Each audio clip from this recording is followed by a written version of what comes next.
Hello and welcome back to Rocket Rabbit Commentaries Plays Soul Calibur 4, and we are now proceeding to one of the core one-player game modes, the Tower of Lost Souls. No, we are not currently signed into Xbox Live, so...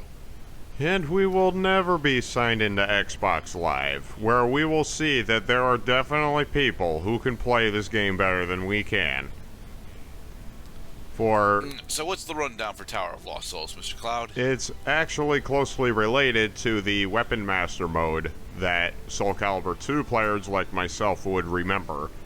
That instead of attempting a whole gauntlet of opponents one after another in an uninterruptible sequence, the Tower of Lost Souls encourages you to play the game on a mission-by-mission basis, and whether you complete the mission or you need to start again, that you need only begin from the beginning of that mission, and as you gain progress onto other missions, then those missions will become playable as well.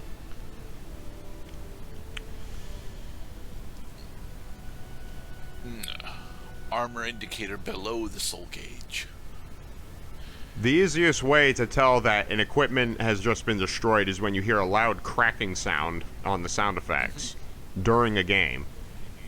You will also typically see that parts of the body become exposed as armor breaks, because as the corresponding armor breaks for whether it's your gloves, your helmet, your greaves, or your breastplate, then those areas will become exposed and you will proceed to take normal amounts of damage as though you were not wearing armor in those areas.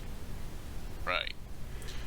However, armor does regenerate at the beginning of every single match, just that during the match itself, if your equipment breaks, then you will have to go the rest of that round without that equipment.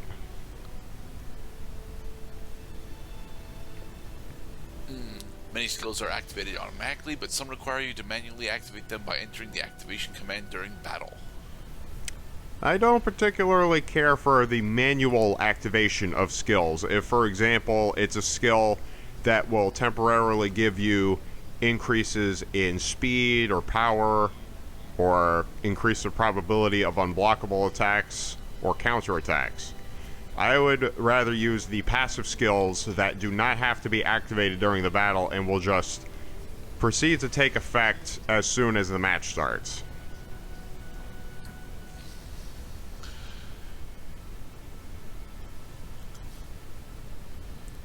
And we also have tag battles now. Woot!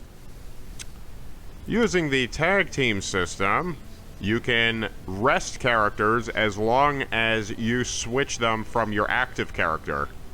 And just like in Pokemon, you can only have one Pokemon active at a time before you have to switch to your other Pokemon.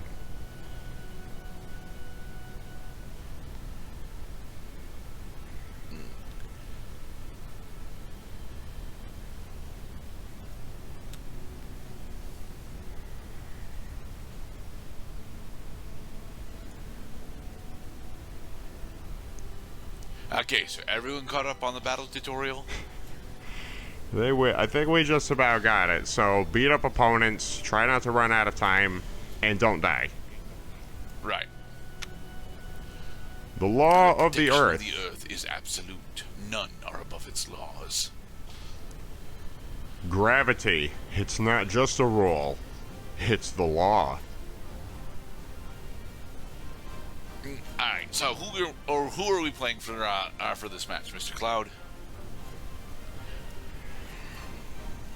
Let's try Keelik, one of the fastest and most useful characters due to the long reach of his bow staff. Yeah, Keelik is a bit of a menace in Soul Calibur 2. I've never actually had all that much problem with him, but I know that a lot of other people do. It's got to be the combination of speed and long reach, which will make Keelik one of the more annoying characters to go up against in this game.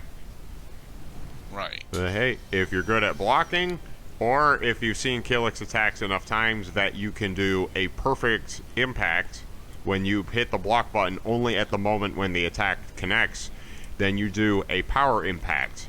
It's a reversal that will stagger the attacking opponent for a second and open them up to a counterattack.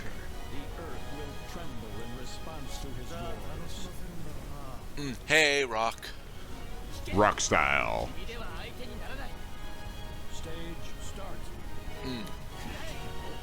And thwap.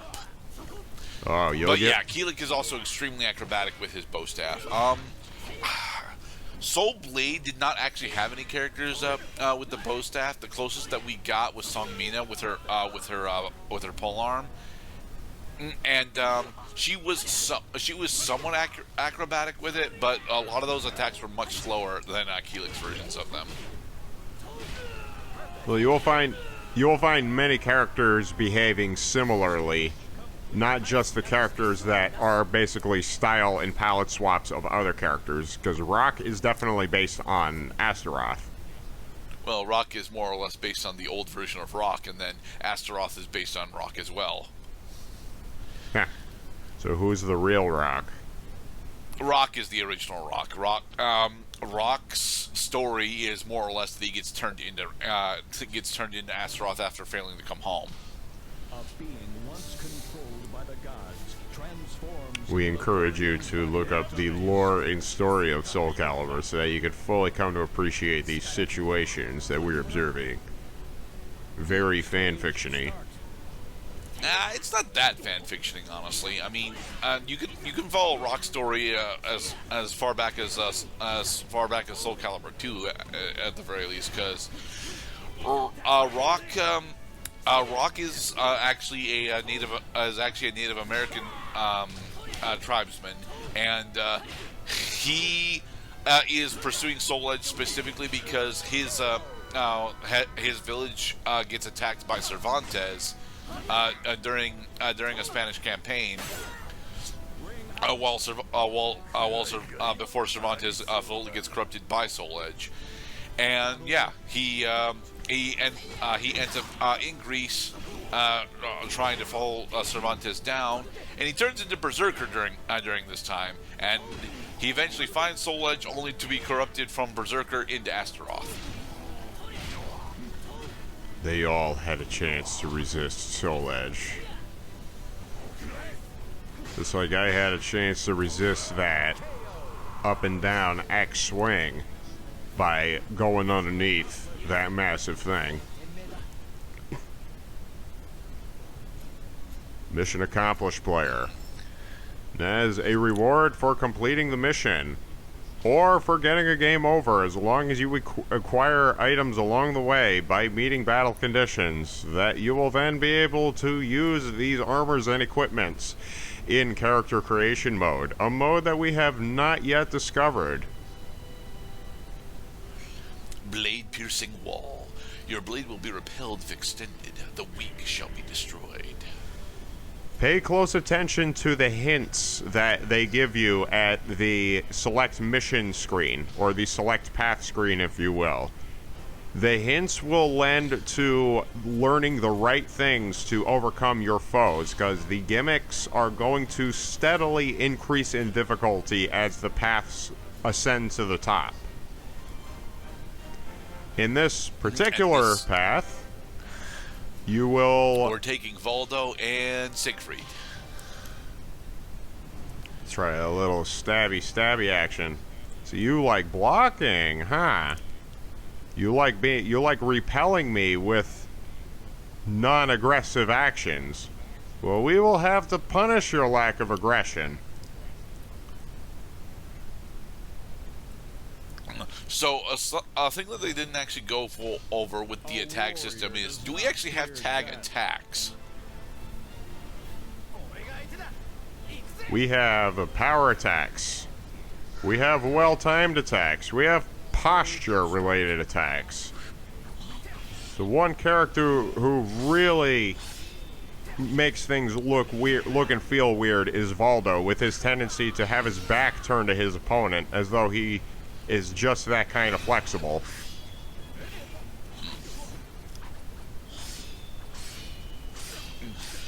Alright, so Leldena is actually Zhang Hua.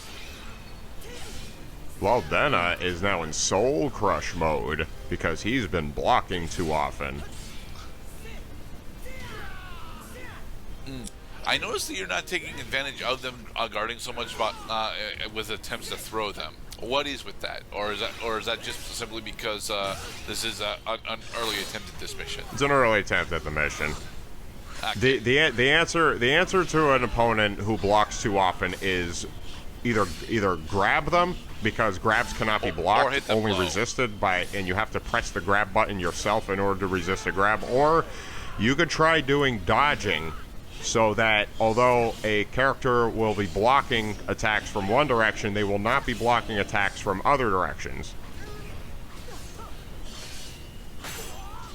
So as long as you attack an open opponent by twirling around them using your Z dodging, then you will be able to connect a strike as long as you hit them fast enough before they reorient the blocking stance.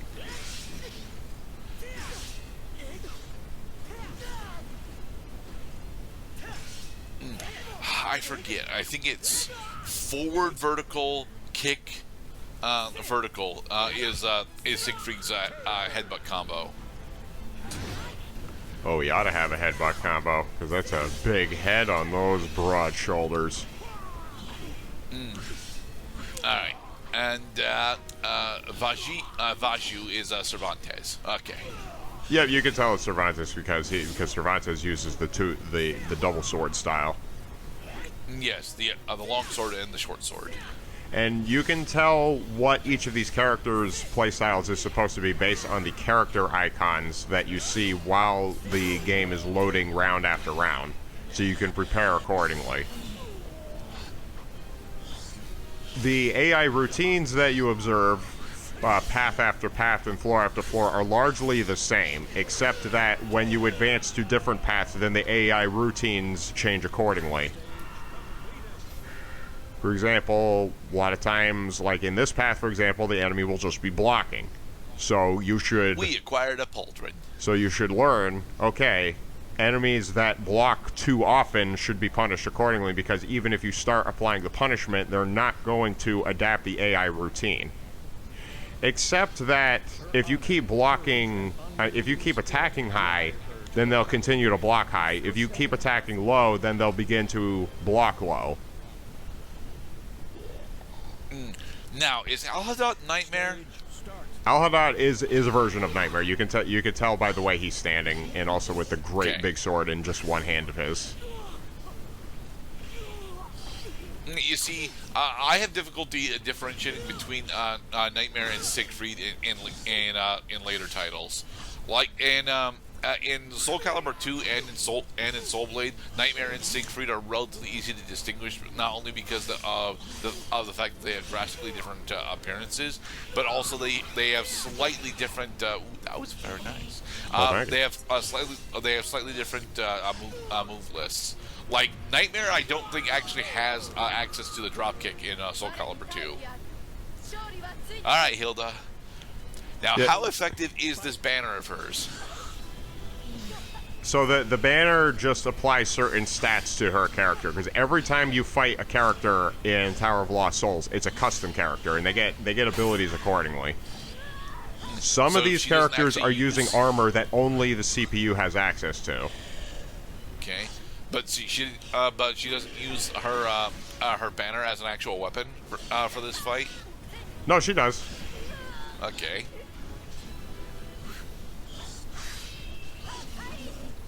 Oh yeah, she can swing the banner as well. It looks like she's almost as fast as with Keelik, as Keelik is with his bow staff. I had come to think of Hildy as a kind of foil for Keelik. That if you get tired of playing as Keelik, then you have Hildy as an option, who also is fast, who also has long reach, so you can have an easier time with opponents who have shorter reach, for example. Valdo is a character that actually has rather short reach. He is, but he makes up for it by being very fast and very tricky.